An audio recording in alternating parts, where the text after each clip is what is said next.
understand. We thought Bobby was going to a school for the gifted. Bobby is gifted. He can do. Have you tried not being a... Since the discovery of their existence, have been regarded with fear, suspicion. Put the knives and put your hands in the air. I can't. Of the evolutionary chain, or simply a new species of humanity. What do you need, William? Just your authorization for a special operation, Mr. President. Evidence of a mutant training facility in upstate New York. This facility. Sure, nobody really knows how many even exist, or how to find them.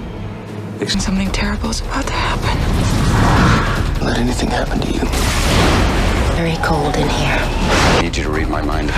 Sometimes the mind needs to discover You're the bad guy. Is that what they say?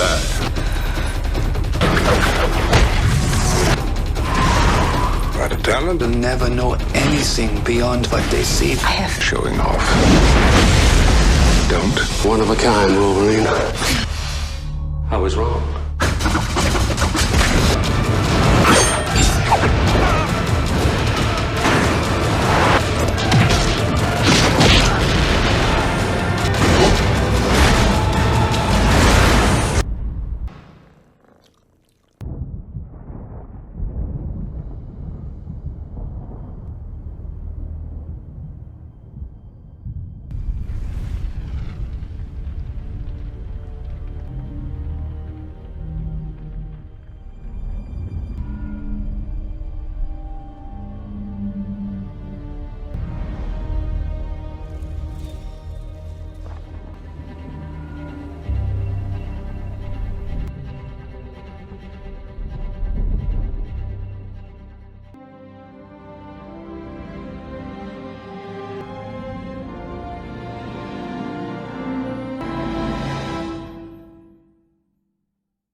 What if the people meant to protect the world became its biggest target?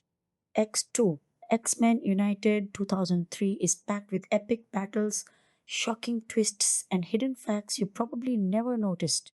Stay till the end with SA Film Facts for the full review, amazing facts, and behind the scenes secrets.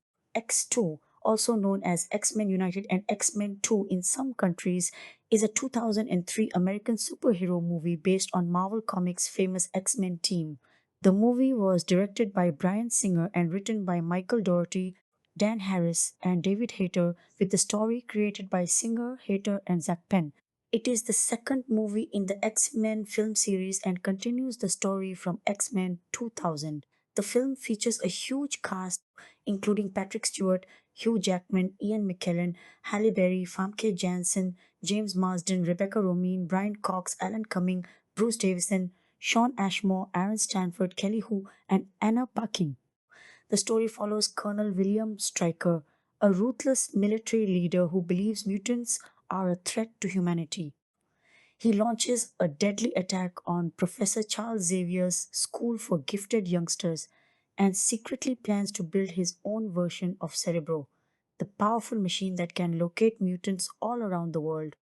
Stryker wants to use it to wipe out every mutant on Earth because he thinks he's saving the human race. To stop his dangerous plan, the X-Men are forced to join forces with their longtime enemies, the Brotherhood of Mutants, led by Magneto. Even though they've always been rivals, they have no choice but to work together if they want to save mutant kind before it's too late. Work on the sequel started soon after the first X-Men movie hit theaters on July 14, 2000, 20th Century Fox wanted to move quickly because the first movie was a big success. Writers David Hayter and Zach Penn each came up with their own version of the script. Instead of picking just one, the filmmakers mixed the strongest ideas from both drafts into a single story. Later, Michael Dougherty and Dan Harris were brought in to polish the script even more. During the rewrite, they made changes to several characters, including Beast, Angel, and Lady Deathstrike, giving them different roles than what was originally planned. The filmmakers also wanted to include famous comic book elements like the giant mutant hunting robots called Sentinels and the Danger Room, where the X Men train. But those scenes were eventually removed because they would have cost too much to make. The movie's main story was inspired by the Return to Weapon X comic storyline and the popular graphic novel God Loves, Man Kills, which explores fear, prejudice, and the fight for equality between humans and mutants. Filming started in June 2002 and wrapped up in November 2002. Most of the movie was shot at Vancouver Film Studios in Canada, one of the biggest movie production studios in North America outside of Los Angeles. Production designer Guy Hendricks Diaz kept it the same modern and realistic style from the first movie while adding bigger sets and more detailed locations to make the world of the X Men feel even larger and more exciting. X2 was released in theaters across the United States on May 2, 2003 by 20th Century Fox. The movie was a big hit with both fans and critics. People loved its exciting story, emotional moments, action packed fight scenes, powerful music, and the performances from the cast. It earned around $407 million worldwide, making it one of the biggest box office hits of 2003 and the ninth highest grossing movie of the year. The film was also nominated for 8 Saturn Awards, recognizing its achievements in science fiction and fantasy filmmaking. Thanks to its huge success, the story continued with X Men The Last Stand, which was released on May 26, 2006. Nightcrawler, a mutant with the power to teleport, suddenly attacks the White House and tries to assassinate the President of the United States. Even though he fights his way through the Secret Service using his amazing teleporting skills, he fails to complete the mission. After getting shot by a Secret Service agent, he quickly teleports away and disappears. At the same time, Wolverine Logan travels back to Alkali Lake, hoping to uncover more clues about his mysterious past. But when he gets there, he finds that the old military base has been completely wiped out, leaving him with no answers. He returns to Professor Xavier's school, where he reunites with Rogue, Iceman, Bobby Drake, Cyclops, Storm, and Jean Grey. Professor Xavier asks Logan to stay behind and protect the students, while Storm and John use Cerebro to track down Nightcrawler and figure out why he attacked the president. Meanwhile, Professor Xavier and Cyclops visit Magneto, who is locked inside a high security plastic prison. They want to know if he had anything to do with the attack. Using his telepathic powers, Xavier discovers that a secret government officer named William Stryker has been forcing information out of Magneto. Before they can react, Stryker launches a surprise attack. His forces capture both Professor Xavier and Cyclops, with help from his deadly assistant, Yuriko Oyama. At the same time, Stryker soldiers storm the X Mansion, knocking out every student they can find with powerful tranquilizers. Things don't go as planned for Stryker because Wolverine fights back with everything he's got. He tears through many of the soldiers, while Colossus, Rogue, Iceman, Pyro, and the rest of the students escape through hidden tunnels built beneath the school. Logan confronts Stryker, hoping to finally learn the truth about his past, but Stryker refuses to give him any real answers. Just before Wolverine gets trapped, Iceman creates a giant wall of ice that blocks Stryker's men, allowing both of them to escape through the tunnels.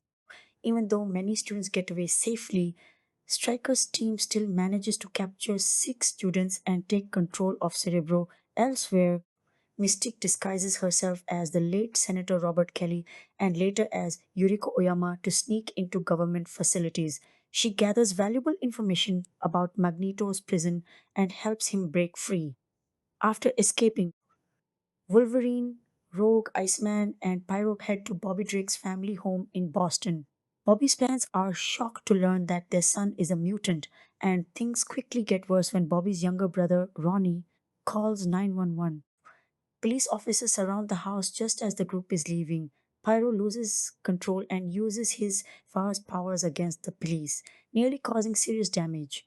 Rogue steps in and stops him before anyone gets hurt. Just then, the X jet arrives to rescue everyone, but before they can escape, two US Air Force fighter jets begin chasing them. Storm and Jean Grey use their mutant abilities to force the pilots to safely eject before their planes are destroyed. Even so, one of the jets fires a missile that badly damages the X jet, putting everyone in danger. Right before the jet crashes, Magneto suddenly appears and uses his magnetic powers to save them. Realizing they all have the same enemy, the X-Men reluctantly join forces with Magneto and Mystique. Magneto explains that William Stryker secretly planned the White House attack to turn the government against mutants. He also reveals that Stryker has spent years kidnapping mutants and experimenting on them. Using a special chemical injected into the back of their necks, Stryker can completely control their minds.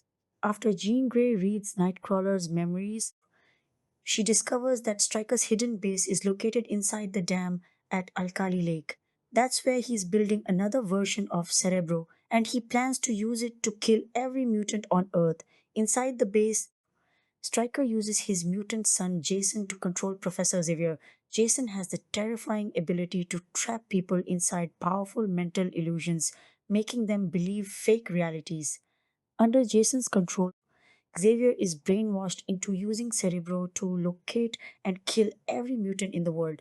Meanwhile, Mystique disguises herself as Wolverine and sneaks into Stryker's base while the X-Men launch their rescue mission. Storm and Nightcrawler search for the kidnapped students while Jean Grey, Magneto, and Mystique try to free Professor Xavier.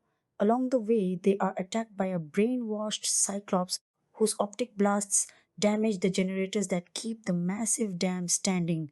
Jane finally uses her telekinetic powers to snap Cyclops out of Stryker's mind control. At the same time, Wolverine enters an adamantium smelting room where he finds Stryker and Yuriko Oyama. Stryker reveals that Yuriko is actually Lady Deathstrike, a mutant whose skeleton and claws are also coated in adamantium. A brutal fight breaks out between the two unstoppable warriors. After an intense battle, Wolverine defeats Lady Deathstrike by injecting molten adamantium into her body, leaving her unable to survive. Logan then catches up with Stryker on a helicopter landing pad.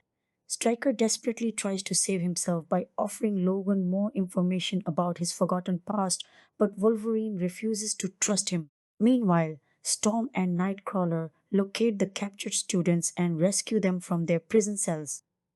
Magneto and Mystique eliminate the remaining soldiers by secretly triggering the grenades attached to their uniforms, creating chaos throughout the base. As the explosions damage the dam, water begins rushing inside. Magneto manages to stop Jason before Professor Xavier can kill all mutants. Then Mystique disguises herself as William Stryker and tricks Jason into changing Xavier's target from mutants to humans instead. With their mission complete, Magneto, Mystique, and their newest ally, Pyro, steal Stryker's helicopter and escape, leaving Stryker chained to a massive piece of concrete inside the collapsing dam. At the same time, Nightcrawler teleports Storm directly into Cerebro. She creates a powerful snowstorm inside the chamber, breaking Jason's mental illusion and freeing Professor Xavier from his control. The X-Men quickly race out of the base as huge waves of water begin flooding every hallway. Outside, they realize Magneto, Mystique, and Pyro have already escaped in the helicopter. Luckily, Iceman and Rogue arrive with the repaired X Jet, giving everyone a chance to escape. Just as they're about to take off, the dam completely bursts apart, sending an enormous wall of water crashing toward the jet. At the worst possible moment, the damaged X Jet suffers another mechanical failure and can't get airborne. Knowing there's no other way to save her friends, Jean Grey makes the ultimate sacrifice. She steps outside the jet and uses her incredible telekinetic powers to hold back the massive flood. At the same time, she lifts the X jet into the air and starts its engines, allowing everyone else to escape safely. Moments later, she is overwhelmed by the rushing water and is believed to have died. After escaping, the X Men deliver secret files from Stryker's private office to the President of the United States, exposing everything Stryker had done. Back at Professor Xavier's school, Professor Xavier, Cyclops, and Wolverine remember Jean and talk about the choice she made. As they walk away, Wolverine quietly tells Cyclops that Jean truly loved him and chose to save everyone because of that love, giving Cyclops some peace after her loss. The movie ends with Jean Grey's voice talking about evolution, repeating the same speech that Professor Xavier gave at the beginning of the first X Men movie. As the camera slowly moves across Alkali Lake, a giant fiery shape that looks like the phoenix can be seen rising beneath the water, hinting that Jean Grey may not be gone after all. Casting X2, X Men United 2003, casting the ensemble cast of X2. X Men United assembled returning stars from the 2000 X Men film with strategic new additions that expanded the mutant universe while deepening character arcs and introducing fan favorite elements from the comics. Bryan Singer's direction emphasized performances that grounded the superhero spectacle in emotional realism, drawing on actors with theater backgrounds, proven blockbuster appeal, and physical commitment to demanding roles involving extensive prosthetics and stunt work. Hugh Jackman reprised his role as Logan Wolverine, the breakout star of the first film, whose popularity necessitated an even larger presence in the sequel. Jackman's casting in the original X Men had been a gamble after numerous other actors were considered or attached, but his combination of rugged physicality, charisma, and vulnerability solidified Wolverine as the heart of the franchise. By X2, Jackman was fully immersed, performing many of his own stunts and showcasing the character's animalistic rage during the Alkali Lake sequences and the brutal confrontation with Lady Deathstrike. His portrayal balanced the loner anti hero with moments of quiet introspection, particularly in scenes exploring his fractured past with William Stryker. Jackman's commitment helped elevate action sequences, making Wolverine's healing factor and adamantium claws feel visceral and integral to the plot's exploration of identity and trauma. Patrick Stewart returned as Professor Charles Xavier, the telepathic patriarch whose calm authority anchors the X Men. Stewart's Shakespearean training and commanding screen presence made him the ideal choice for the wheelchair bound leader advocating for mutant human coexistence. In X2, Xavier's role expands with greater focus on Cerebro and his confrontation with past mistakes, including his connection to Magneto and the manipulation by Stryker's forces. Stewart's nuanced performance conveyed both intellectual brilliance and emotional weight, particularly in scenes where Xavier is brainwashed and forced to confront the ethics of his methods. His chemistry with Ian McKellen continued to drive the ideological conflict at the core of the story. Ian McKellen as Eric Lensher Magneto brought gravitas and moral complexity to the mutant separatist. McKellen, a distinguished stage actor with a history of playing nuanced villains and anti-heroes, was perfectly suited to portray Magneto's tragic evolution from Holocaust survivor to radical militant. His helmet, slightly redesigned for comfort after issues in the first film, symbolized his resistance to Xavier's influence. In X2, Magneto's alliance with the X Men against a common enemy allowed McKellen to explore layers of reluctant cooperation, sarcasms, and underlying rage. His escape from prison and manipulation of events demonstrated both intellectual prowess and raw power, with McKellen delivering lines that blended philosophical depth with theatrical flair. Halle Berry as Aurora Monroe Storm reprised her role with increased screen time and agency. Berry's casting in the first film had drawn some criticism regarding accent and comic accuracy, but her star power and graceful physicality fit the weather manipulating goddess archetype. For X2, Berry committed fully, dropping out of another high profile project to return. Her performance highlighted Storm's leadership qualities, friendship with Nightcrawler, and control over elemental forces during rescue missions and battles. Barry's work added emotional layers, portraying Storm's internal struggles and maternal instincts toward the younger students. Famke Janssen as Jean Grey deepened the character's telepathic and telekinetic powers, foreshadowing the Phoenix Saga. Janssen's elegant presence and ability to convey psychological intensity made her ideal for a role involving burgeoning powers and romantic tension between Cyclops and Wolverine. In X2, Jean's arc involves premonitions, self doubt, and ultimate sacrifice, allowing Janssen to explore vulnerability and strength. Her fight sequences and emotional scenes with James Marsden and Hugh Jackman showcase strong ensemble chemistry. James Marsden as Scott Summer Cyclops served as the disciplined field leader. Marsden's clean cut looks and earnest delivery contrasted effectively with Wolverine's gruffness, heightening the love triangle. His performance captured Cyclops' sense of duty, grief, and temporary mind control by Stryker, adding tension to team dynamics. Marsden handled both visor controlled optic blasts and quieter moments of leadership with conviction. Rebecca Romijn, credited as Rebecca Romijn Stamos, returned as Mystique, Magneto's shape shifting lieutenant. The extensive blue makeup, reduced from 9 hours in the first film to about 6, required immense physical endurance. Romijn's athleticism and seductive screen presence made Mystique a standout, particularly in infiltration scenes and her confrontation with Wolverine. Her portrayal blended loyalty, cunning, and sensuality, making the character compelling antagonist turned uneasily. Newcomer Alan Cumming as Kurt Wagner Nightcrawler delivered one of the film's most memorable performances. Singer had long envisioned Cumming for the role, but scheduling conflicts delayed it until development allowed availability. Other actors like Neil Patrick Harris and Ethan Embry were considered or auditioned, but Cummings' fluency in German, theatrical background, and expressive face under heavy prosthetics proved perfect. Nightcrawler's opening White House attack sequence remains iconic, showcasing teleportation, acrobatics, and faith driven personality. The makeup process, taking 4 to 9 hours depending on the scene, was grueling, with Cummings studying comics for authentic movement.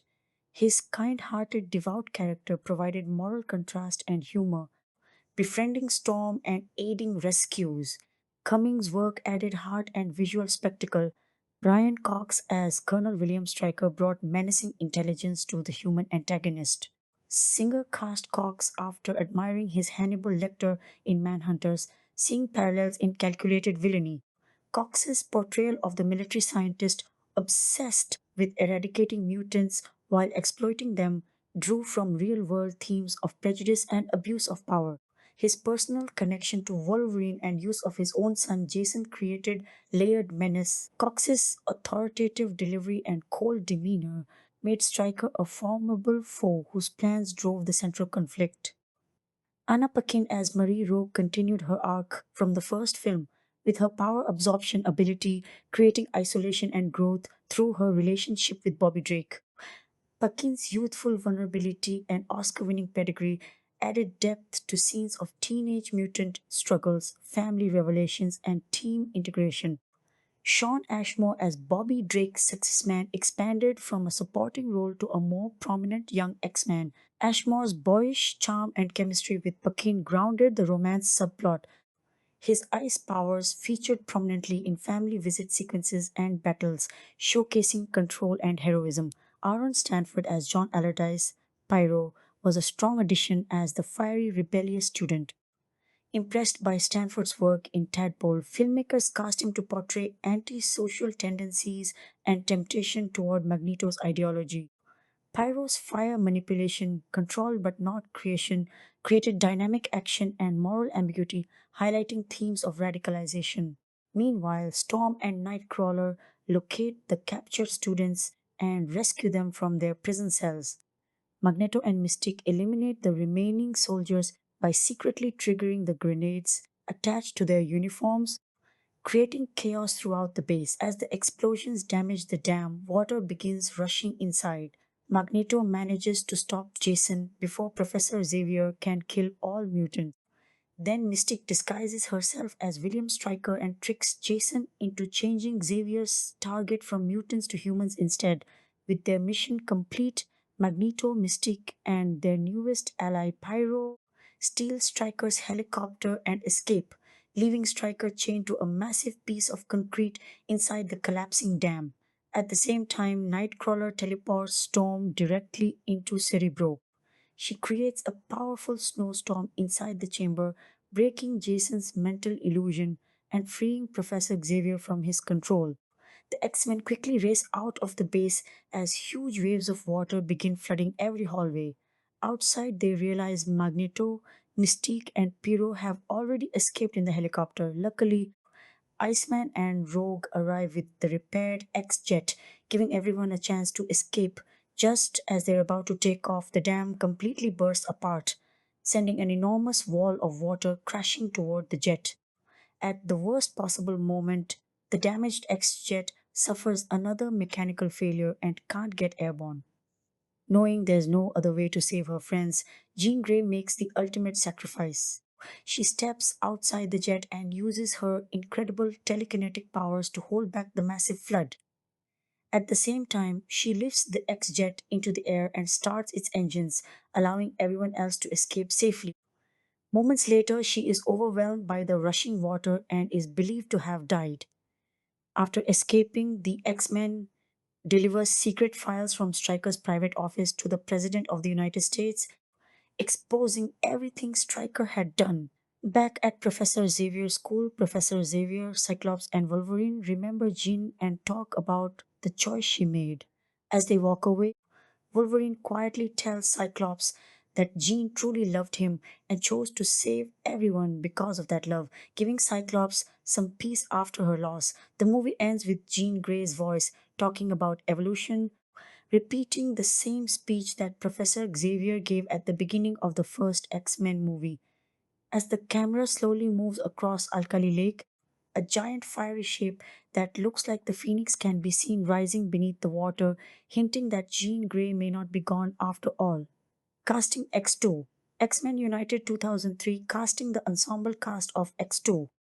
X Men United assemble returning stars from the 2000 X Men film with strategic new additions that expanded the mutant universe while deepening character arcs and introducing fan favorite elements from the comics.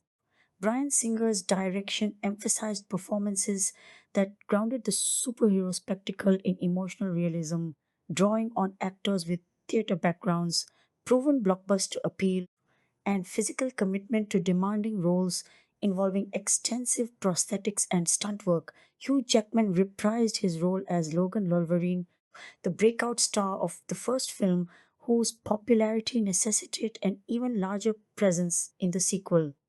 Jackman's casting in the original X Men had been a gamble after numerous other actors were considered or attached, but his combination of rugged physicality, charisma, and vulnerability solidified Wolverine as the heart of the franchise.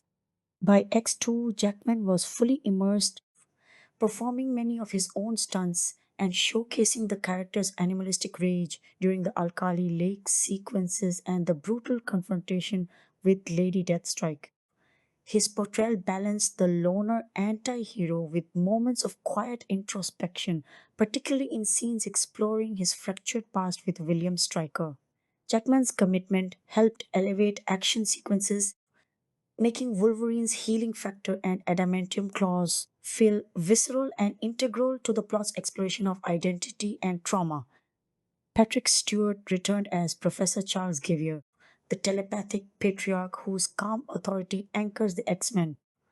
Stewart's Shakespearean training and commanding screen presence made him the ideal choice for the wheelchair bound leader advocating for mutant human coexistence. In X2, Xavier's role expands with greater focus on Cerebro and his confrontation with past mistakes, including his connection to Magneto and the manipulation by Stryker's forces. Stewart's nuanced performance conveyed both intellectual brilliance and emotional weight, particularly in scenes where Xavier is brainwashed and forced to confront the ethics of his methods. His chemistry with Ian McKellen continued to drive the ideological conflict at the core of the story. Ian McKellen, as Eric Lensher Magneto, brought gravitas and moral complexity to the mutant separatist. McKellen, a distinguished stage actor with a history of playing nuanced villains and anti heroes, was perfectly suited to portray Magneto's tragic evolution from Holocaust survivor to radical militant.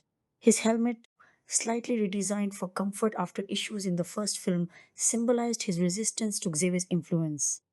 In X2, Magneto's alliance with the X Men against a common enemy allowed McKellen to explore layers of reluctant cooperation, sarcasm, and underlying rage. His escape from prison and manipulation of events demonstrated both intellectual prowess and raw power, with McKellen delivering lines that blended philosophical depth with theatrical flair. Halle Berry as Aurora Monroe Storm reprised her role with increased screen time and agency. Berry's casting in the first film had drawn some criticism regarding accent and comic accuracy, but her star power and graceful physicality fit the weather manipulating goddess archetype. For X2, Berry committed fully, dropping out of another high profile project to return. Her performance highlighted Storm's leadership qualities, friendship with Nightcrawler, and control over elemental forces during rescue missions and battles. Berry's work added emotional layers, portraying Storm's internal struggles and maternal instincts toward the younger students. Famke Janssen as Jean Grey deepened the character's telepathic and telekinetic powers, foreshadowing the Phoenix Saga. Janssen's elegant presence and ability to convey psychological intensity made her ideal for a role involving burgeoning powers and romantic tension between Cyclops and Wolverine. In X2, Jan's arc involves premonitions, self doubt, and ultimate sacrifice, allowing Jans to explore vulnerability and strength. Her fight sequences and emotional scenes with James Marsden and Hugh Jackman showcase strong ensemble chemistry. James Marsden as Scott Summer Cyclops served as the disciplined field leader. Marsden's clean cut looks and earnest delivery contrasted effectively with Wolverine's gruffness, heightening the love triangle. His performance captured Cyclops' sense of duty, grief, and temporary mind control by Stryker, adding tension to team dynamics. Marsden handled both visor controlled optic blasts and quieter moments of leadership with conviction.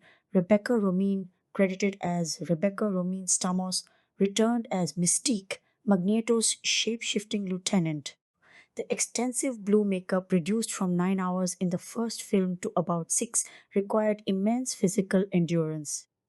Romijn's athleticism and seductive screen presence made Mystique a standout, particularly in infiltration scenes and her confrontation with Wolverine. Her portrayal blended loyalty, cunning, and sensuality, making the character a compelling antagonist turned uneasily. Newcomer Alan Cumming as Kurt Wagner Nightcrawler delivered one of the film's most memorable performances.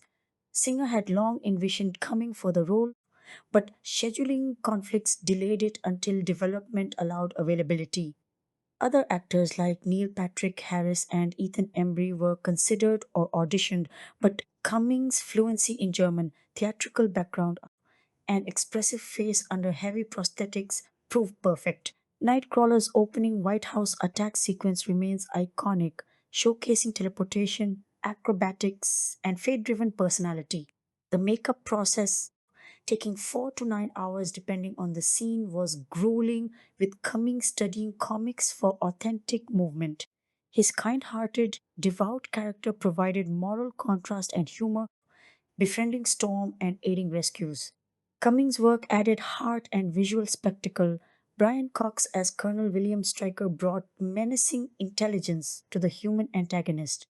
Singer cast Cox after admiring his Hannibal Lecter in Manhunter, seeing parallels in calculated villainy.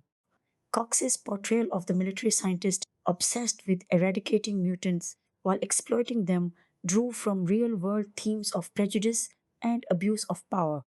His personal connection to Wolverine and use of his own son, Jason, created layered menace. Cox's authoritative delivery and cold demeanor made Stryker a formidable foe whose plans drove the central conflict. Anna Paquin as Marie Rogue continued her arc from the first film with her power absorption ability creating isolation and growth through her relationship with Bobby Drake.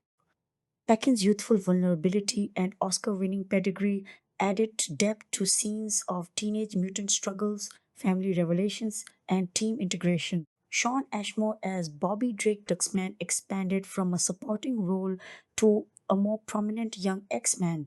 Ashmore's boyish charm and chemistry with Paquin grounded the romance subplot.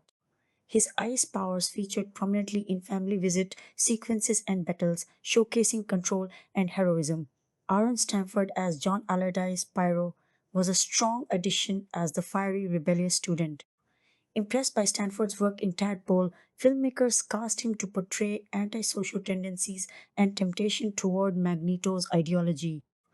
Pyro's fire manipulation, control but not creation, created dynamic action and moral ambiguity, highlighting themes of radicalization. Behind the scenes, producer Avi Arad had at one point floated a target release date of November 2002 for the film, an ambitious timeline that would ultimately prove impossible to hit once the demands of writing, casting, and physical production became clear. To get the screenplay into shape, Fox brought on two writers, David Hayter and Zach Penn, and had them develop separate scripts independently rather than collaborating on a single draft from the outset. The intention behind this approach seems to have been to generate two distinct visions for the sequel and then cherry pick the strongest material from each rather than committing early to one writer's take on the story. Hayter and Penn did exactly that, eventually merging what each considered the best ideas from their individual scripts into a single combined screenplay. Around the same time, Singer himself worked alongside Hayter on yet another version of the script, and that particular draft was completed in October 2001. Zach Penn's contribution to the project extended beyond simply drafting pages. He is credited with persuading Singer not to adapt the famous Dark Phoenix saga from the comics for this film, arguing that the cinematic X Men universe needed more time to establish itself on a grounded human scale before attempting anything as cosmic and operatic as that storyline, which involves stellar scale powers and a dramatic corruption arc for John Grey. Penn considered this piece of advice, steering the story away from Dark Phoenix territory, to be his most significant contribution to the project. In its place, he proposed grounding the film's plot in Chris Claremont's 1982 graphic novel X Men. God loves, man kills, a story that deals directly with religious extremism, prejudice against mutants, and a plot to use Xavier's own psychic abilities as a tool of genocide against the very people he was trying to protect. This thematic backbone would end up surviving into the finished film in a recognizable form, even though Penn left the project to work on another film before the screenplay was finalized. With Hayter and Penn's combined draft in hand, Fox brought in a new pair of writers, Michael Dougherty and Dan Harris, in February 2002, tasking them with rewriting the script from top to bottom. The two writers were reportedly deep enough into other work that they turned down an opportunity to write the horror sequel Urban Legends, Bloody Mary, in order to take the X2 assignment, a choice that speaks to how seriously they treated the project. Doherty and Harris ended up producing an enormous number of drafts for Singer's approval, a process one source describes as running into the hundreds of iterations, reflecting just how much the shape of the story continued to shift throughout pre production.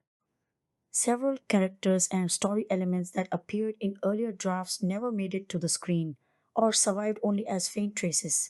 Angel and Beast, both prominent X Men characters in the comics, were written into early versions of the script but were ultimately cut because the ensemble had simply grown too large to service properly within a 2 hour running time.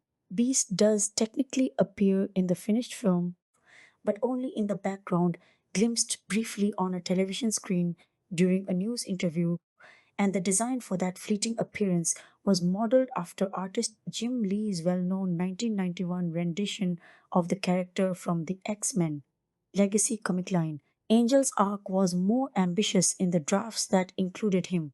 He was to have been transformed by William Stryker's experiments into the villainous Archangel, a plot line that would have deepened Stryker's connection to mutant experimentation beyond just Wolverine. Although the character was cut, a small remnant of this abandoned subplot survives in the finished movie in the form of an X ray visible on display in one of Stryker's laboratory sets, a subtle nod to the material that never made the final cut. Tyler Mene, who had played Sabretooth in the first film, was slated to reprise the role in the sequel before that character too was written out of the story. Meanwhile, the character who eventually became Lady Deathstrike went through her own transformation on the page. In David Hayter's draft, this role was originally conceived as a character named Anne Reynolds, taken directly from the God Loves, Man Kills source material, where she serves as Stryker's personal assistant and assassin. Singer opted to change this character into the more overtly comic accurate Lady Deathstrike, reasoning that the film needed, in his words, another formidable mutant fighter to balance out the antagonist roster. Not every ambitious idea in the drafts survived contact with the studio's budget. Additional material developing the brainwashing of Cyclops and Professor X at Stryker's hands was actually filmed, expanding on the psychological toll that captivity took on these two characters.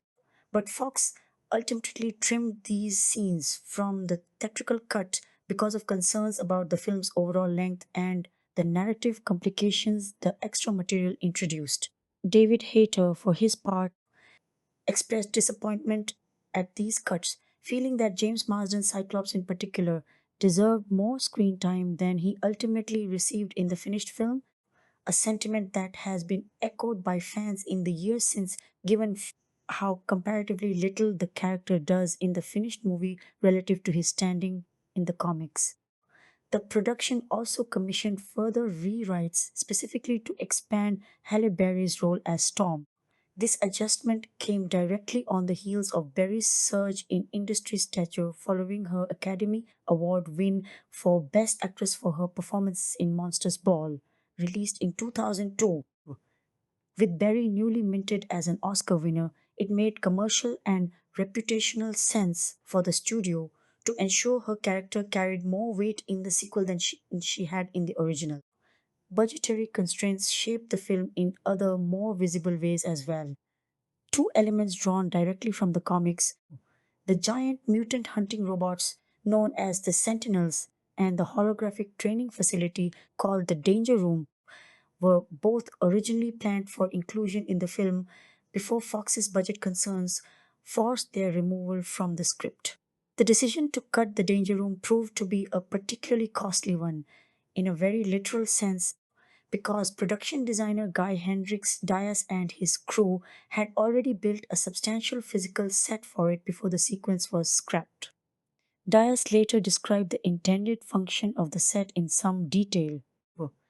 The control room built for the sequence featured a large propeller like structure that would physically rotate around the space, allowing an operator positioned within it to observe and travel around a subject placed at the center of the room. The rationale behind this rotating design, according to Diaz, was that if the subject inside the danger room happened to be a mutant with some form of mind control ability, the constant physical movement of the observation platform would make it difficult for that power to lock onto and manipulate the operator, a clever bit of in universe engineering logic that unfortunately never made it to screen once the sequence was cut for cost reasons. Beyond the specific plot mechanics that were added, removed, and rewritten across these many drafts, the development period for X2 also has to be understood against the broader backdrop of where the superhero genre stood in Hollywood at that moment in time. The original X-Men had arrived in 2000 at a point when the modern wave of big budget comic book adaptations was really only just beginning to take shape, and there was no guarantee within the industry that audience would sustain their appetite for this kind of material across multiple sequels. Singer and his collaborators were, in effect, writing and shooting a film that would help determine whether an entire genre had commercial legs beyond a single successful opening entry, and that pressure appears to have fed directly into the seriousness with which the writing team approached questions of theme, character psychology, and real world resonance, rather than simply repeating the beats of the first film on a larger scale. Casting considerations also fed into the development process in ways that reached beyond simple character writing. Several of the film's key roles carried their own behind the scenes stories about how the right performer came to be attached. Alan Cumming had reportedly always been Bryan Singer's preferred choice to play Nightcrawler, yet Cumming was initially unable to accept the role because of scheduling conflicts with other commitments. Other performers were considered for the part in the interim, including Neil Patrick Harris, who auditioned for the role, and Ethan Embry, who had at one point been reported as a strong contender. It was only because the film's overall development process dragged on for so long, moving through so many rounds of rewrites and budget negotiations, that a window eventually opened for Cumming to become available and take on the role. After all, Singer's comfort with casting Cumming was reportedly reinforced by the actor's fluency in German, a detail that mattered given Nightcrawler's German origins within the story. The physical transformation required for Cummings' performance was itself a significant undertaking. The makeup design for Nightcrawler drew directly on the drawings of comic artist Adam Kubert as a visual reference point, and applying that makeup took 4 hours under normal circumstances.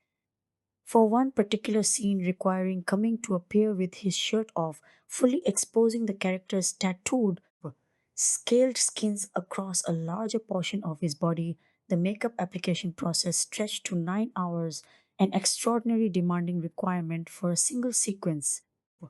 To prepare for physically embodying the character convincingly once the makeup was applied, Cumming reportedly studied comic books and illustrated depictions of Nightcrawler to understand how the character's posture and movement had traditionally been rendered on the page. Rebecca Romijn Stamos faced a similarly demanding makeup regimen to play Mystique, the blue, scale covered shapeshifter aligned with Magneto. During the production of the original X-Men film, applying Romijn's Mystique makeup had taken 9 hours per session, an enormous daily time investment for the actress and the makeup department alike. By the time production began on X2, the makeup team had refined their process enough to bring that daily application time down to 6 hours, still a substantial commitment but a meaningful improvement over the original film's process.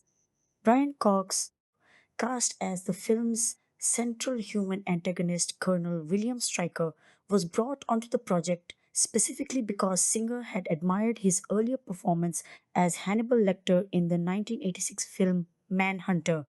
That casting choice reflects the same underlying goal Singer had articulated during the story's early development, the desire for a genuinely human villain whose menace comes not from any supernatural ability but from conviction, authority, and institutional power, qualities that a performer known for playing chillingly controlled, intelligent antagonists like Cox was well positioned to embody. Halle Berry's own path back to the role of Storm involved a small scheduling drama of its own.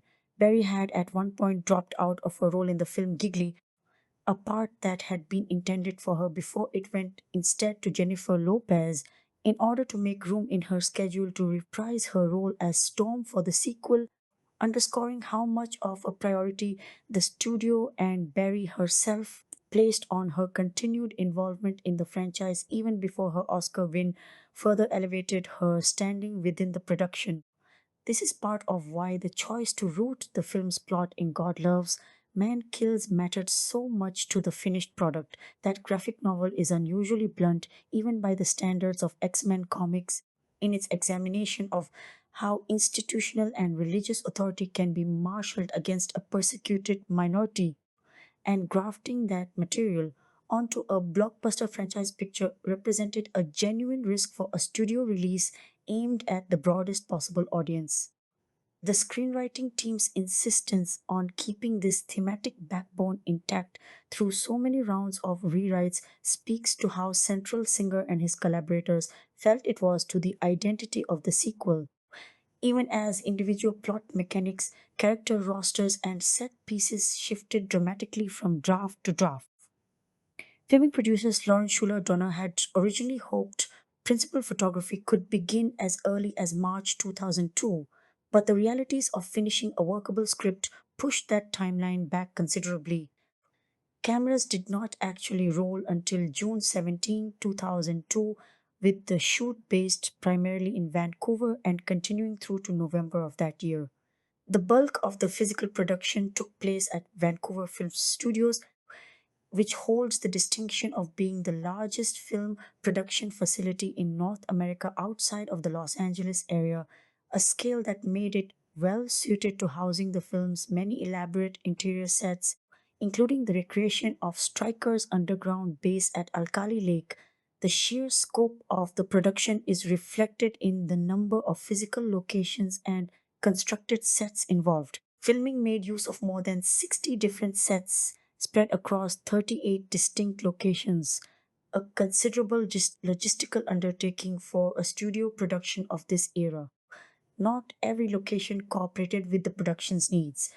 When the crew arrived in Kananaskis, Alberta, intending to shoot certain snowbound sequences, they discovered there simply was not enough natural snowfall on the ground to achieve the look the film required. The solution was decidedly analog. The production brought in a substantial quantity of artificial fake snow to dress the location and make it appear properly wintry for the cameras. One of the film's most significant plot twists, the decision to have Jean Grey sacrifice her life at the climax while leaving open the possibility of her resurrection in a subsequent sequel, was treated with an unusual degree of secrecy even among the cast. Bryan Singer reportedly withheld this plot development from Famke Janssen, the actress playing John Grey, until the production was already roughly halfway through filming, presumably to preserve the emotional authenticity of her performance and to prevent the twist from leaking prematurely. Not every moment on set involved elaborate visual effects or tightly guarded plot secrets. Some of the production's more memorable anecdotes are surprisingly mundane. During the filming of the now famous chess scene between Professor Xavier and Magneto, played by Patrick Stewart and Ian McKellen respectively, it became apparent that neither actor actually knew how to play chess. To ensure the scene read as authentic, the production brought in a Canadian chess grandmaster for a single day of shooting specifically to choreograph the characters' moves and make the two legendary actors look convincingly skilled at the game. The shoot was not without genuine physical danger. While filming the confrontation in which Pyro clashes with police officers, cinematographer Newton Thomas Sigel and two stunt drivers came close to losing their lives during the sequence, an incident that underscores how even a comparatively grounded action beat without elaborate superpowered effects work could carry real risk on set. The production also has a notable behind the scenes footnote involving stunt performer James Bamford, who had been serving as Hugh Jackman's stunt double during rehearsals for the Wolverine role. Bamford suffered an injury that sidelined him from that duty, but Singer, taken by Bamford's physical look, subsequently asked him to take on a cameo role as the character Gambit. That cameo was indeed shot during production, but the footage was ultimately excised from the film's final theatrical cut, meaning Gambit's appearance in X2 exists only as an unused piece footage rather than anything audiences ever saw in theaters. Accounts of the atmosphere on set have grown more complicated in the years since the film's release. Actor Alan Cumming, who played Nightcrawler, later recounted that Singer had at points berated members of the cast during filming and described one particularly striking moment in which Halle Berry responded to this treatment by telling Singer in blunt terms that he could kiss her black ass. Cumming would go on to characterize his overall experience working on the production as a genuinely bad one, comments that have added a more critical dimension to the film's behind the scenes legacy, well beyond the usual celebratory anecdotes that typically surround a beloved blockbuster.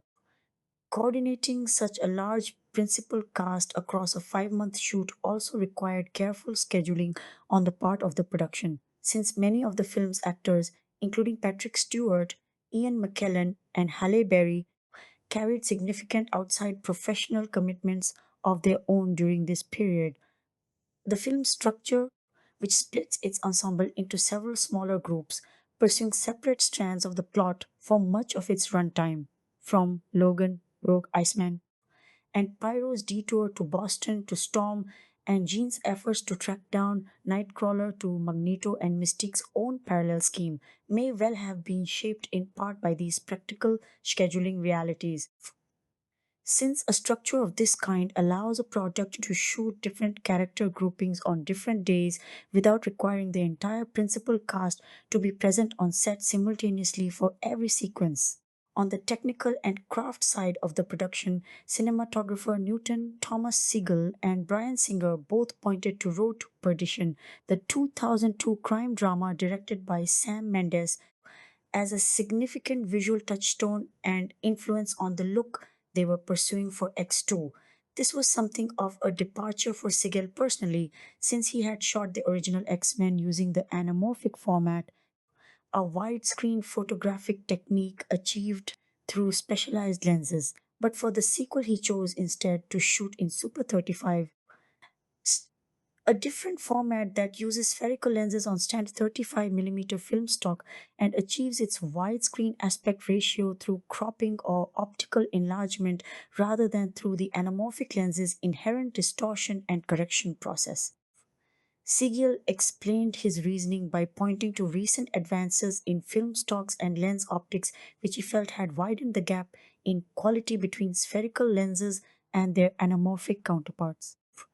He offered a memorably blunt technical observation on the subject, noting that any anamorphic lens is fundamentally just a spherical lens fitted with an additional anamorphizing element, and that as a category, anamorphic lenses could therefore never quite match the image quality of the spherical lenses they are built upon and designed to emulate.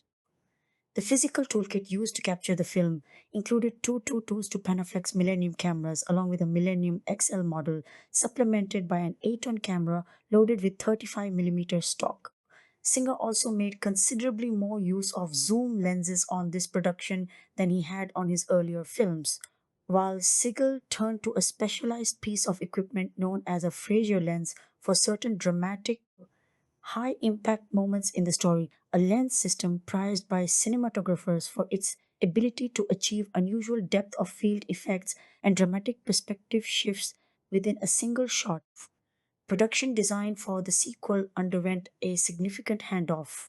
John Meyer had served as production designer on the original X Men, but for the sequel, Singer instead brought on Guy Hendrix Diaz, marking Diaz's very first credit as a lead production designer on a feature film. Diaz nonetheless took his cues from Meyer's established visual language for the franchise, adapting and expanding on similar design principles rather than reinventing the look of the world from scratch. Among the more significant physical design changes made for the sequel was a substantial reworking of the X Men's aircraft. The Blackbird jet, which was redesigned and increased in its in universe scale from a virtual length of 60 feet up to 85 feet, giving the vehicle a considerably larger and more imposing on screen presence compared to its appearance in the first film.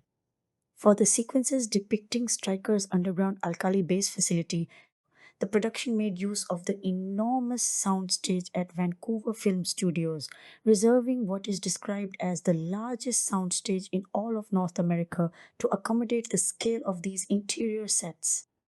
The film's supporting cast and cameo appearances also reflect the broader scope the sequel was reaching for compared to the more contained original. Daniel Cudmore appeared as Peter Rasputin, also known as Colossus, though the character's overall importance within the finished film was reduced to little more than a brief cameo appearance despite his significance in the source comics. Michael Reed Mackay played Jason Stryker, Colonel Stryker's own mutant son, whose illusion casting and mind control abilities drive much of the film's climactic plot, while young actress Keely Purvis portrayed the little girl whose form Jason adopts as an avatar when exerting control over Professor Xavier.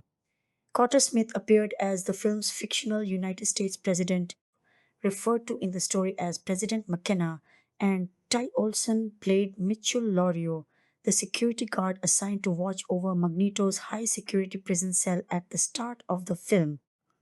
A number of additional cameo appearances populated the background of the film, largely drawing on younger mutant characters familiar to readers of the comics. Katie Stewart appeared briefly as Kitty Pryde. Bryce Hodgson appeared as Artie Maddox, Ki Wong appeared as Jubilation Lee, better known as Jubilee, Steve Bachik appeared as Dr. Hank McCoy, and Shauna Kine appeared as Teresa Roque, the character known as Siren. As previously noted, a planned cameo appearance by the character Gambit was filmed with stunt performer James Bamford in the role, but that footage did not survive into the finished theatrical cut. In the film's closing classroom scene at Xavier School, two additional young characters can be glimpsed: a girl dressed in a Native American style jacket and a blonde haired boy dressed in blue, played by Lake Anderson.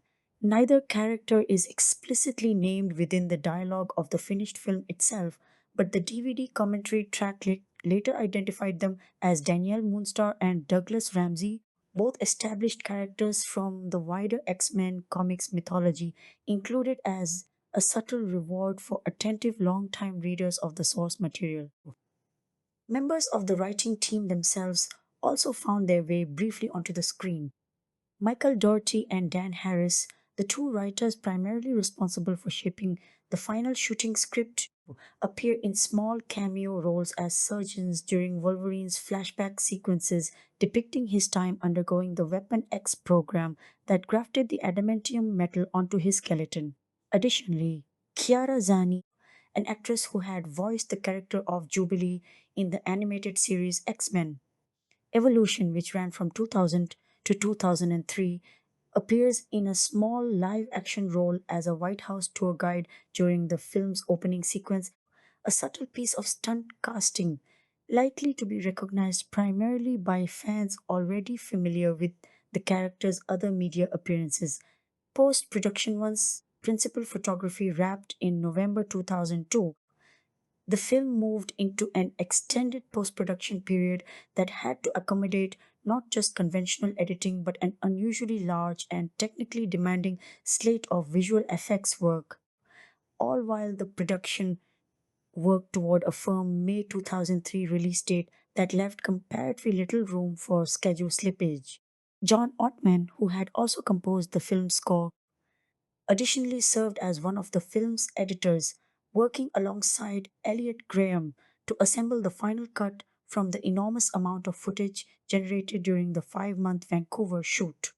Having a composer so directly involved in the editing process is somewhat unusual within the industry, and it likely contributed to the close synchronization between the finished cuts, pacing, and Ottman's musical choices, since the same person shaping the rhythm of the scenes was also responsible for scoring them.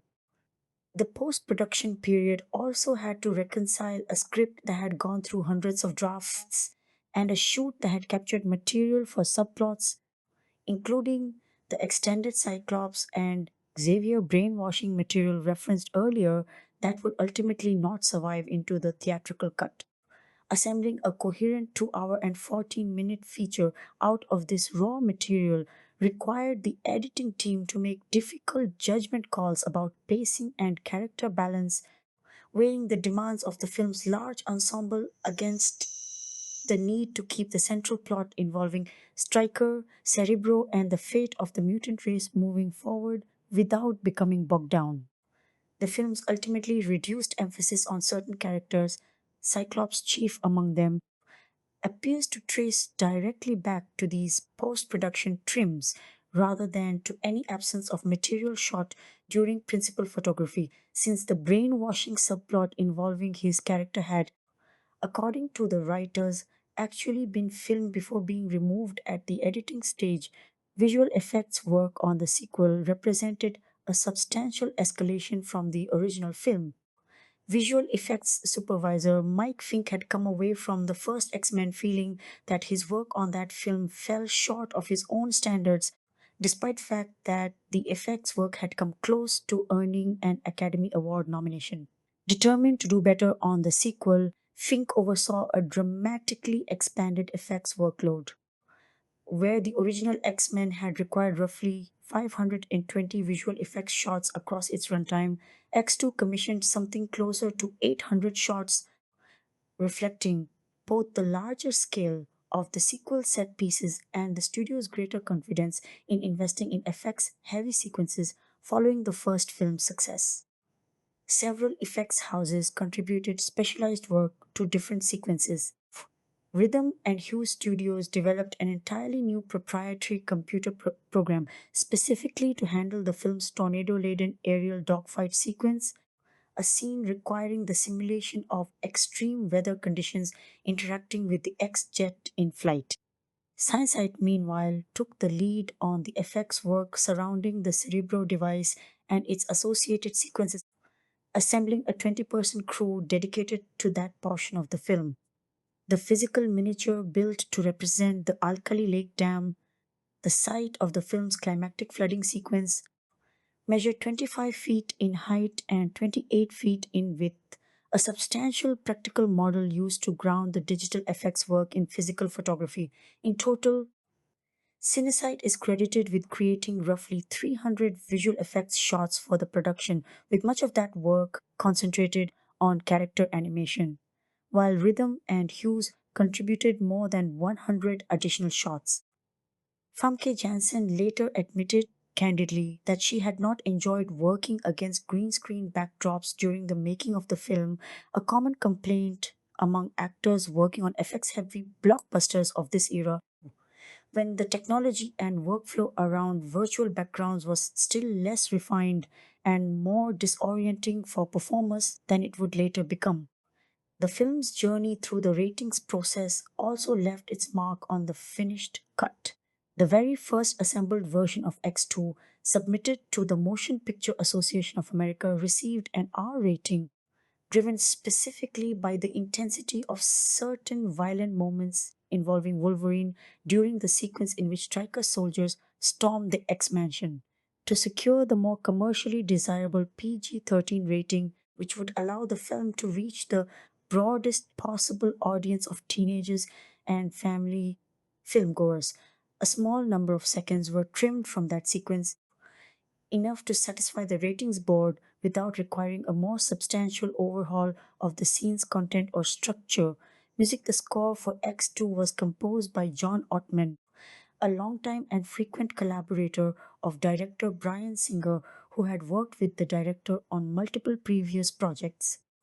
Ottman used the assignment to expand meaningfully on the musical identity established in the first film, crafting an entirely new title theme for the sequel, while also composing a series of distinct character specific themes tailored to several of the film's key figures, including dedicated musical motifs for Magneto, Jean Grey, Nightcrawler, Mystique, and Pyro.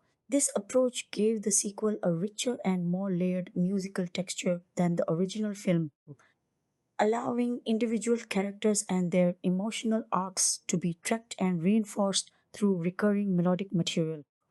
The expansion of the film's musical palette in this way mirrors the expansion of its narrative palette more broadly, since the sequel gives considerably more attention to secondary characters like Mystique, Pyro, and Nightcrawler than the original film had room for, and having dedicated musical identities for each of them allowed the score to reinforce those characters' individual arcs even in scenes where dialogue alone might not have fully conveyed their emotional stakes. Ottman's title theme for the sequel also had to serve a somewhat different function than a typical franchise theme, since it needed to feel connected to the sound of the original film while still standing on its own as a distinct piece of music suited to the darker, more overtly militarized tone of the Striker storyline. The balance Ottman struck between continuity with the first film's musical identity and a new sound appropriate to the sequel's expanded scope became one of the more frequently praised elements of the production in the eyes of critics who singled out the score specifically, several of whom cited the music as one of the clearest signs of the sequel's more accomplished overall craftsmanship relative to its predecessor. For the sequences centered on Nightcrawler, whose devout Catholic faith is an important part of his characterization, despite his demonic outward appearance, Ottman drew directly on a sample of Wolfgang Amadeus Mozart's Requiem as the foundation for the accompanying music, a choice that ties the character's spiritual intensity to a piece of religious classical music steeped in themes of mortality and judgment, reinforcing the film's opening assassination attempt sequence at the White House with a weight and gravity that a purely original composition might not have carried as effectively. The soundtrack album itself, released under the title X2, Original Motion Picture Score, reached the public on April 29, 2003, arriving in stores just ahead of the film's theatrical debut so that audiences and soundtrack collectors could obtain the music around the same time the movie opened. Beyond Ottman's orchestral score, the finished film also incorporated a handful of additional needle drop tracks from outside artists, including music from the electronic act Conjure One, as well as a song from the pop group NSYNC, both of which appeared within the film itself, alongside Ottman's original underscore, giving certain sequences a contemporary pop or electronic texture distinct from the sweeping orchestral sound of the rest of the score. Interest in the film's music did not end with its original 2003 release. Nearly a decade later, on July 19, 2012, the specialty label La La Land Records partnered with Fox Music to issue a considerably expanded edition of Ottman's score, a release aimed at soundtrack collectors and film music enthusiasts seeking a more complete presentation of the composer's work than the original commercial album had offered. This expanded edition notably included a specially recorded rendition of Alfred Newman's iconic 20th Century Fox fanfare, the short musical flourish that traditionally opens Fox's films, reworked here to incorporate elements of Ottman's own film theme, blending the studio's decades old signature fanfare with the sequel's specific musical identity in a way the theatrical release itself did not present to audiences. Ottman's dual role as composer and editor gave him a rare degree of creative continuity across the finished film, since he was, in effect, shaping both the visual rhythm of individual sequences during the edit and the musical rhythm that would eventually accompany those same sequences in the final mix. This kind of overlap between the editing and composing functions is relatively uncommon on a studio production of this scale, where those two jobs are typically handled by entirely separate specialists working somewhat independently of one another, and it likely explains why the finished film's action sequences in particular feel so tightly bound to their musical cues, since the same creative sensibility was responsible for pacing both elements simultaneously rather than having the score composed reactively after the picture had already been locked. Release Theatrical X2 held its premiere in London on April 24, 2003, ahead of its broader international rollout before proceeding to what was at the time described as the widest release any film had ever received. The film opened across 93 international markets, playing on 7,316 screens overseas, while in the United States and Canada It opened in 3,741 theaters. This combination of an enormous overseas screen count alongside a similarly massive domestic theater count reflected just how significant an event Fox and its marketing partners intended the sequel to be, treating it as a definitive early summer tentpole release designed to dominate screens across multiple continents simultaneously. Staging the London premiere more than a week ahead of the North American opening also allowed Fox to generate an early wave of press coverage and word of mouth buzz out of the United Kingdom before the film reached its largest and most commercially significant market in the United States and Canada. This kind of staggered international rollout, with a high profile European premiere serving as a promotional launching pad for a wide day and date release across dozens of additional territories roughly a week later, reflects the kind of coordinated global marketing strategy that had become increasingly standard for major studio tentpoles by the early 2000s as international box office receipts grew to represent an ever larger share of a blockbuster's total earnings potential. Home Media X2 made its way to home video formats later that same year, arriving on DVD in both widescreen and full screen presentations, as well as on VHS with a release date of November 25, 2003, distributed by 20th Century Fox Home Entertainment. The two-disc DVD edition was notably generous with supplementary material, packing in more than 3 hours of special features for fans eager to dig into the film's production history, deleted scenes, and behind the scenes documentaries. As physical media formats evolved in subsequent years, X2 continued to find its way to newer platforms. The film was released on Blu ray, and in 2011 it was made available as part of a combination package bundling a Blu ray disc, a DVD, and a digital copy together, again supplemented with special features carried over or expanded from the earlier DVD release. The film's home media life extended even further with the arrival of ultra high definition formats, as X2 was included in the 4K Ultra HD Blu ray box set titled X Men, 3 film collection, which reached store shelves on September 25, 2018, allowing the film to be experienced in a substantially higher resolution transfer than any of its earlier home releases had offered.